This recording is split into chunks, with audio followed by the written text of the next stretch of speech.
प्रणाम है आप सभी का और स्वागत है आपका हमारे चैनल आत्म से अध्यात्म की ओर में। आज हम इस वीडियो के माध्यम से जानेंगे प्रथम स्कंद के 11वें अध्याय के विषय में। सतगुरु सतनाम आदि माता अलख निरंजन होमो वांछित फल दुह भंजन। ओम श्री गणसाय नमः। अथ एकादशियो अध्याय।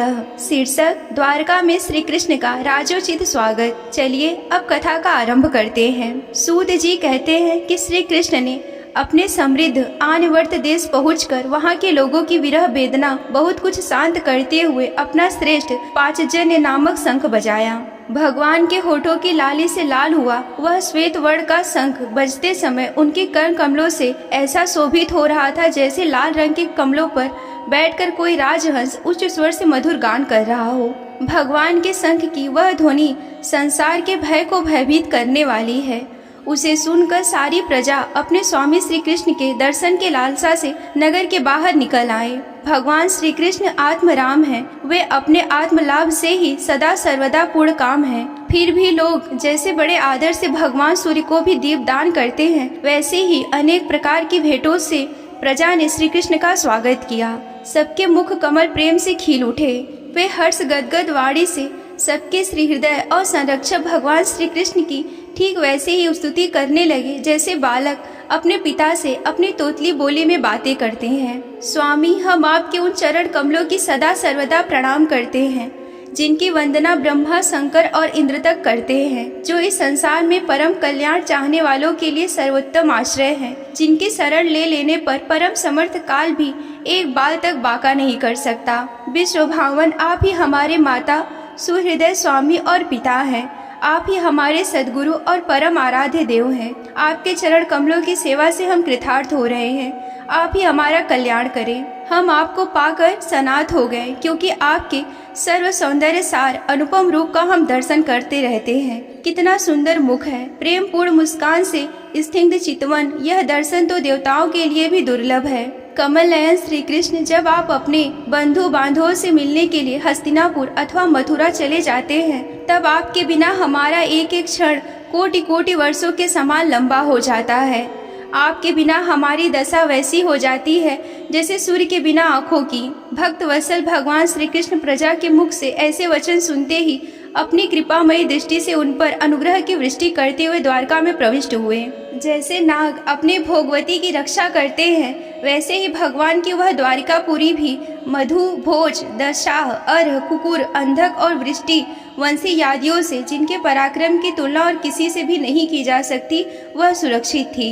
वह पूरी समस्त रीतियों के संपूर्ण वैभव से संपन्न एवं पवित्र वृक्षों एवं लताओं से, कुंजों से युक्त रहती थी। स्थान स्थान पर फलों से पूर्ण उद्यान, पुष्प वाटिकाएं और क्रीड़ावन थे। बीच बीच में कमल युक्त सरोवर नगर की शोभा बढ़ा रहे थे। नगर के फाटकों, महल के दरवाजों और सड़कों पर भगवान के स्वागत के लिए बंधनवारें लगाई गई थी। चारों ओर चित्र विचित्र ध्वजा पातकाएं फहरा रही थी, जिनके उनके स्थानों पर धर्म का कोई प्रभाव नहीं पड़ता था। उनके राजमार्ग, अन्याय सड़कें, बाजार और चौक झाड़ बुहार कर सुगंधित जल से सींच दिए गए थे और भगवान के स्वागत के लिए बरसाए हुए फल फूल, अक्षत, अंकुर चारों ओर बिखरे हुए थे। घरों के प्रत्येक द्वार पर दही, अक्षत, फल, ईख जल से भरे हुए कलश का उपहार की वस्तुएं और धूप दीप आदि सजा दिए गए थे। उदास शिरोमणि वासुदेव, अक्रूर उग्रसेन, अद्भुत पराक्रमी बलराम, प्रद्युम्न, चारु दृढ़ और जामवंती नंदन साम ने जब यह सुना कि हमारे प्रियतम भगवान श्री कृष्ण आ रहे हैं, तब उनके मन में इतना आनंद उमड़ा कि लोगों ने अपनी सभी आवश्यक कार्य, सोना, बैठना, भोजन आदि छोड़कर प्रेम के आयोग से उनका हृदय उछलने लगा। वे मंगल शकुन के लिए एक गजराज को आगे करके स्वयं पाठ करते हुए और मांगलिक सामग्रियों से सुसज्जित ब्राह्मणों को साथ लेकर आगे चले। शंख और तुरही आदि बजाने वाले लोग वेद ध्वनि करने लगे।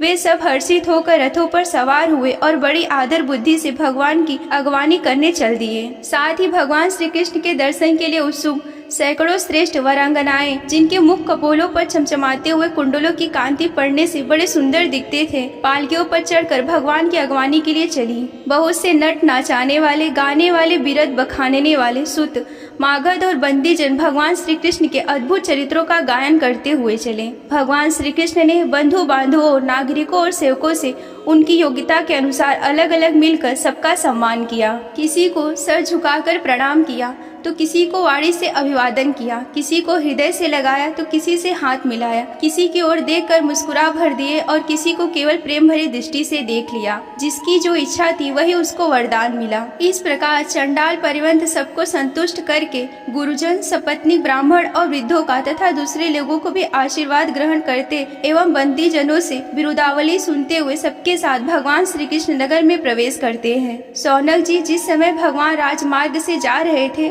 उस समय द्वारका की कुल कामनियां भगवान के दर्शन से ही परमानंद मानकर अपनी अपनी अटारियों पर चढ़ गई थी। भगवान का वक्ष स्थल मूर्तिमान सौंदर्य लक्ष्मी का निवास स्थान है। उनका मुखार बिंद नेत्रों के समान पार करने के लिए सौंदर्य सुधा से भरा हुआ पात्र है। उनकी भुजाएं लोकपालों को ही शक्ति देने वाली है। उनके चरण कमल भक्त परमहंसों के आश्रय हैं। उनके अंग अंग शोभा के धाम हैं। द्वारिका की छवि को द्वारकावासी नित्य निरंतर निहारते रहते हैं, फिर भी उनकी आंखें एक क्षण के लिए भी तृप्त नहीं होती। द्वारका के राजपथ पर भगवान श्री कृष्ण के ऊपर श्वेत वड़ का छत्र तना हुआ था। श्वेत चवर डुलाए जा रहे थे। चारों ओर से पुष्पों की वर्षाएं हो रही थी। वे पीताम्बर और वनमाला धारण किए हुए थे। इस समय वे वैसे शोभायन हुए जैसे मानो श्याम मेघ एक ही साथ सूर्य, चंद्रमा, इंद्र और धनुष बिजली से शोभायन हो रहा हो। भगवान सबसे पहले अपने माता पिता के महल में गए। वहां उन्होंने बड़े आनंद से देवकी आदि सातों माताओं के चरण स्पर्श करके प्रणाम किया। माताओं ने उन्हें अपने हृदय से लगाकर गोद में बैठा लिया। स्नेह के कारण उनके स्तनों से दूध की धारा बहने लगी। उनका हृदय हर्ष से विहल हो गया और वे आनंद के आंसुओं से उनका अभिषेक करने लगी। अपनी माताओं से आज्ञा लेकर वे अपने समस्त भोग सामग्रियों से संपन्न सर्वश्रेष्ठ भवन में गए। उसमें 16,000 पत्नियों के अलग अलग महल थे। अपने प्राणनाथ भगवान श्री कृष्ण को बहुत दिन बाहर रहने के बाद घर आया देखकर रानियों के हृदय में बड़ा आनंद हुआ। उन्होंने अपने निकट देखकर एकाएक ध्यान छोड़कर उठ खड़ी हुई।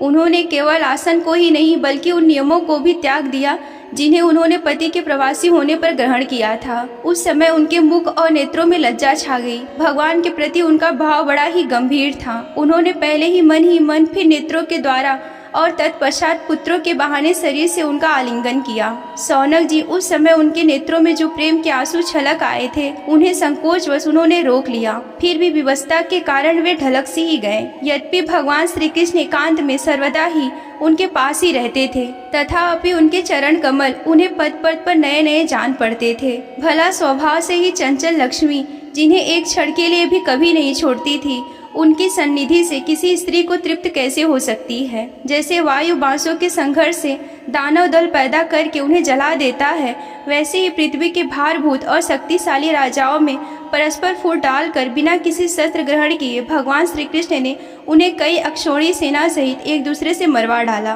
और उसके बाद आप भी उपराम हो गए। साक्षात परमेश्वर ही अपनी लीला से मनुष्य लोक में अवतरण हुए थे और सहस्त्र रमणी रत्नों में रहकर उन्होंने साधारण मनुष्य की तरह क्रीड़ा करते हैं। जिनकी निर्मल और मधुर हंसी उनके हृदय के उन्मुक्त भावों को सूचित करने वाली थी, जिनकी लजीली चितवन की चोट से बेसुध होकर विश्व विजयी कामदेव ने भी अपनी धनुष का परित्याग कर दिया था, वे कमनी और कामनियां अपने काम विलासों से जिनके मन में तनिक भी क्षोभ पैदा नहीं कर सकी, उन असंग भगवान श्री कृष्ण को संसार के लोग अपने ही समान कर्म करते देखकर आसक्त मनुष्य ही समझते हैं। यह उनकी मूर्खता है। यही तो भगवान की भक्त उक्ता है कि वे प्रकृति में स्थित होकर भी उनके गुणों में कभी लिप्त नहीं होते। जैसे भगवान की शरणागत बुद्धि अपने में रहने वाले प्राकृतिक गुणों में लिप्त नहीं होती, वे मूढ़ स्त्रियां भी श्री कृष्ण को अपना एकांत सेवी स्त्री परायण भक्त ही समझ बैठती हैं, क्योंकि वे अपने स्वामी के ऐश्वर्य को नहीं जानती। ठीक वैसे ही जैसे अहंकार की वृत्तियों ईश्वर को अपने धर्म से युक्त मानती हैं। यहीं पर श्रीमद् भागवत पुराण के प्रथम स्कंद का